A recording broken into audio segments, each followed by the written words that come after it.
Ignition sequence starts. 6, 5, 4, 3, 2, 1, 0. Liftoff. We have a liftoff.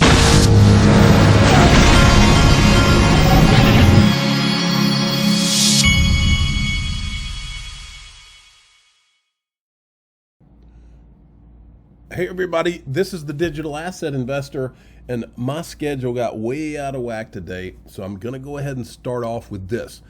Jim Cramer I recorded this video of Jim Cramer, and he's talking about Tether. You gotta hear this. Listen up, because I'm telling you, as I said here, pay attention, this did not come out of nowhere. This guy literally carries a narrative for the big boys just about all the time. All right, and now back to Bitcoin and Tether. Now, Bitcoin, it's making a nice move higher ever since El Salvador announced that they would accept Bitcoin as legal tender. But you did a huge piece on Tether last night. So you usually don't talk about crypto too much on Mad Money. What made you talk about Tether?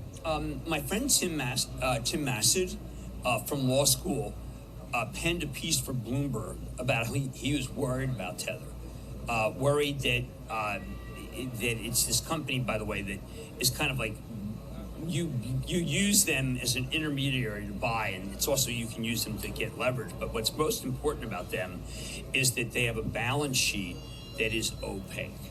And Tim doesn't like that. Tim has said, look, they have a page that shows you that they own some commercial paper and this, that, but they don't tell you whose paper. They don't tell you what they have. And so he compared it to Lehman Brothers. Now, I was adamant that Lehman was in big trouble, but I had no idea how much trouble they were really in. So when I see someone analogize to Lehman, I get very scared. So I had Tim on, and in order to be able to have him on to explain the risks, we explained the risk first and then had Tim on, because he just says, look, you got to have, this is one of the biggest balance sheets, one of the top 10 banking institutions, and we know nothing about them. And he just doesn't like that. Look, there's going to have to be some regulation. And I know there's a lot of people out there who don't want any regulation for Bitcoin. But when you start having it be in a 401k, when you start having it so that it's offered as legal tender in El Salvador, you're going to attract a Gensler. You're going to attract, Tim Massad just was the head of the CFTC. I mean, and this guy's a brilliant guy, and he's worried. Let me tell you what, these people are doing a dance. If you think that Jim Cramer used the words Lehman Brothers and it wasn't planned, and these people didn't sit in a room and say, listen, compare it to Lehman Brothers, whatever you have to do.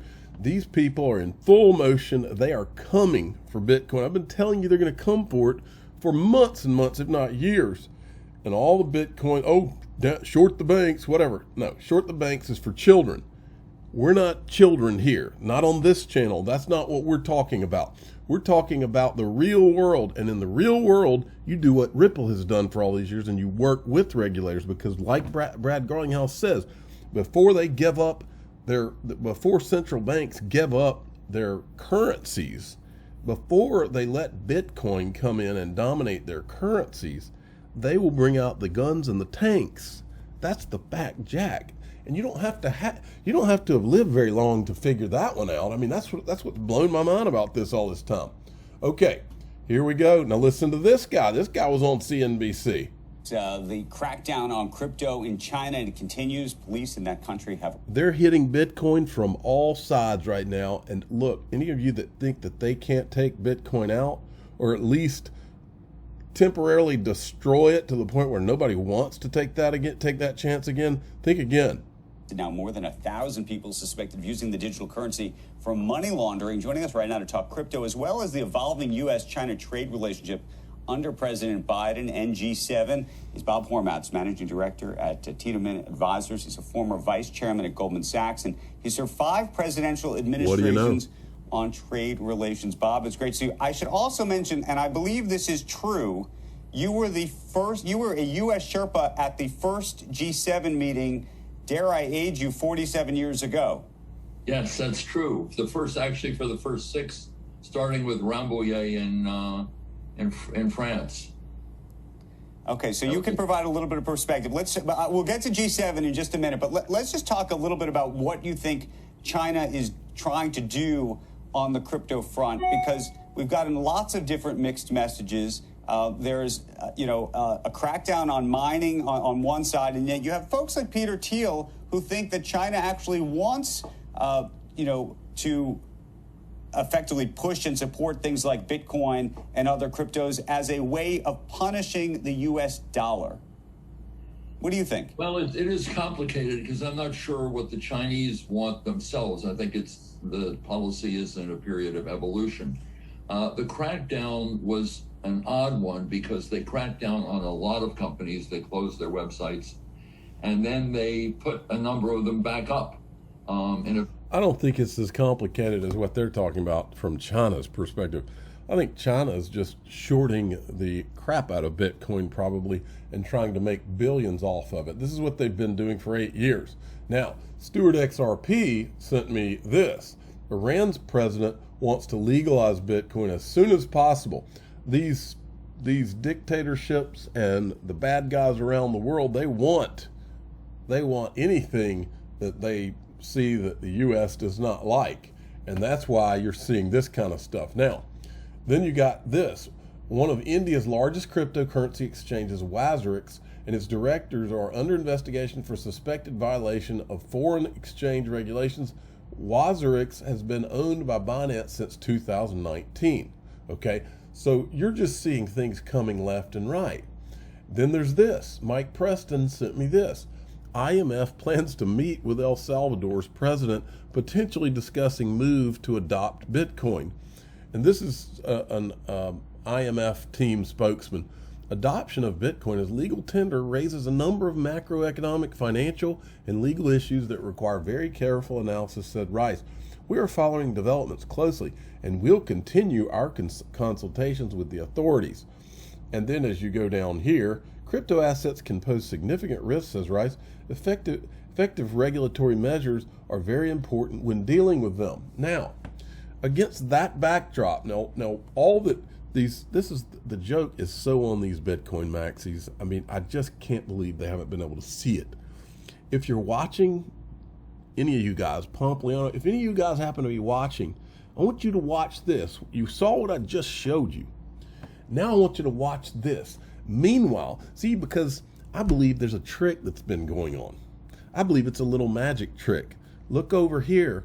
Ooh, XRP, Ripple's being sued by SEC. And I believe the way the magic trick works is all the Bitcoin people are over here. It was never going to be Bitcoin. I've told you this 1,000 times.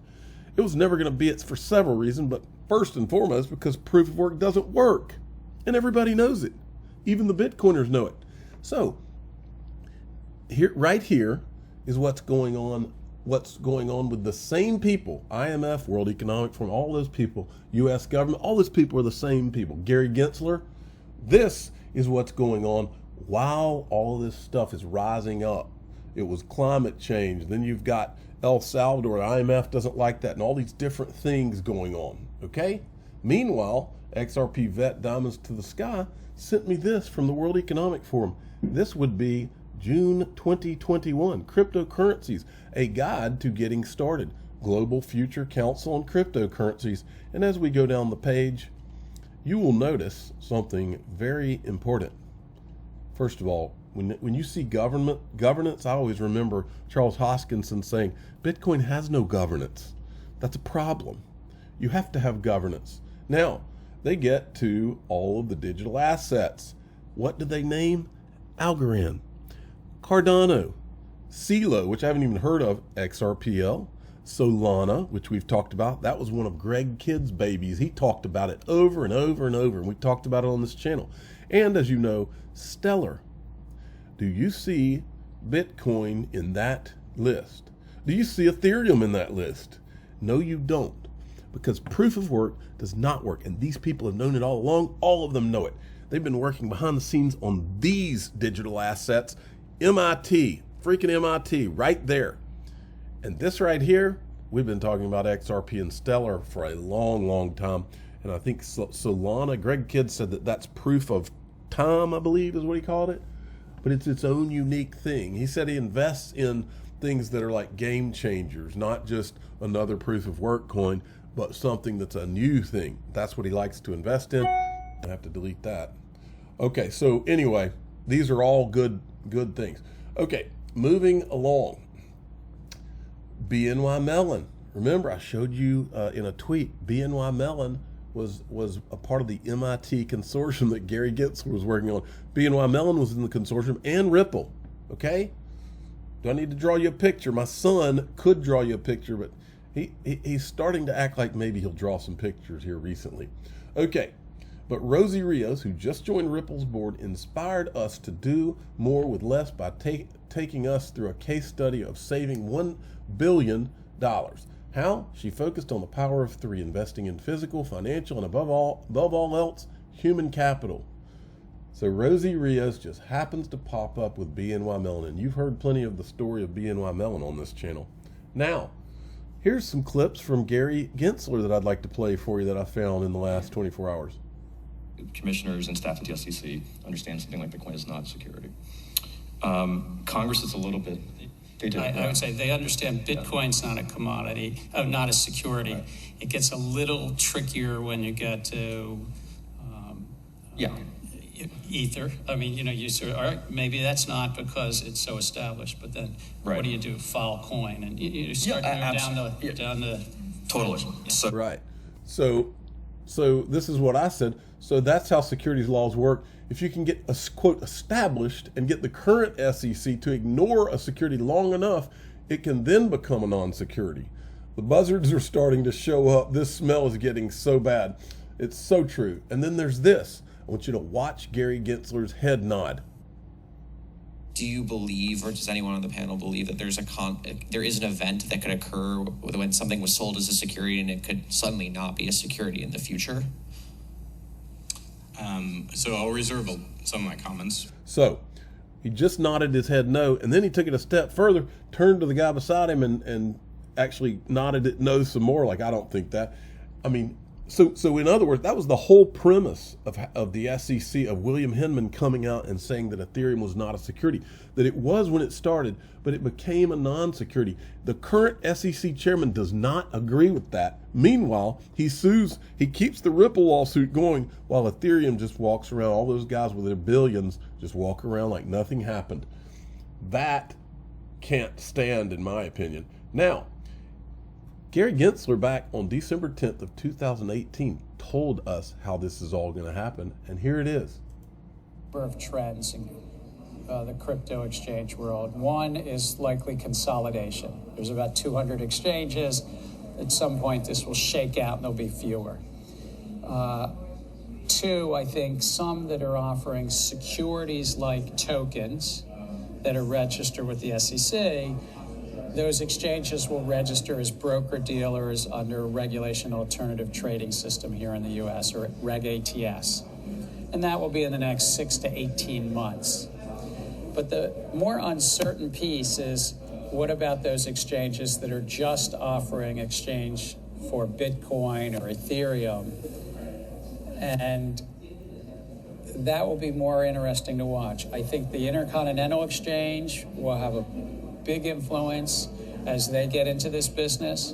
And if others start to get in a regulated way, I think a lot of business might move to the markets where there's greater confidence. More price transparency, more customer assurance that they're not just getting picked off by manipulation. Now, let me translate what he just said. Remember, he was at Goldman Sachs for 18 freaking years, okay? What he just said was, we're going to get to picking, I'm the SEC chairman. I'm the one that's going to get to decide which of these crypto exchanges is going to, because most of these things are securities. That's what he really said. He said, look, just about all of these things except Bitcoin and Ethereum are securities. I think he thinks Ethereum's a security anyway, but just about all of them are securities. So if you're going to have a crypto exchange and you got Bitcoin and Ethereum only, you're probably going to go out of business anyway because you don't have enough of a selection. That's kind of what I heard. But if you're going to list all the other things that are securities, you're going to have a brokerage license or whatever license that it is you need. And who are you going to get that from? I'll bet you money it's him. And so he's going to get to decide. But you know what the end game is? The end game is Goldman Sachs, JP Morgan, and the boys, all the traditional financial guys, BNY Mellon, all of those guys are going to come in, they're going to announce their custody, and all of a sudden, they are going to dominate all of this. That's what I heard him say. And I think that's exactly the fact, Jack. And I've thought it for a long time. Okay, I'm not going to go through this tweet. I'll read the first part. It was an interesting tweet by this Stefan Huber. The reason the SEC can't destroy or manipulate the documents on Bitcoin and Ethereum is because some former SEC executives are now on the defense at Ripple. Even though they are bound by official secrecy, they know whether the documents they receive are complete and accurate. And he goes through this whole thing. But that sounds pretty interesting anyway. I'm the digital asset investor. I'm not an investment advisor. This is for entertainment purposes only. Please subscribe, hit the like button, and tell your friends and family that the more I see, the more I think that all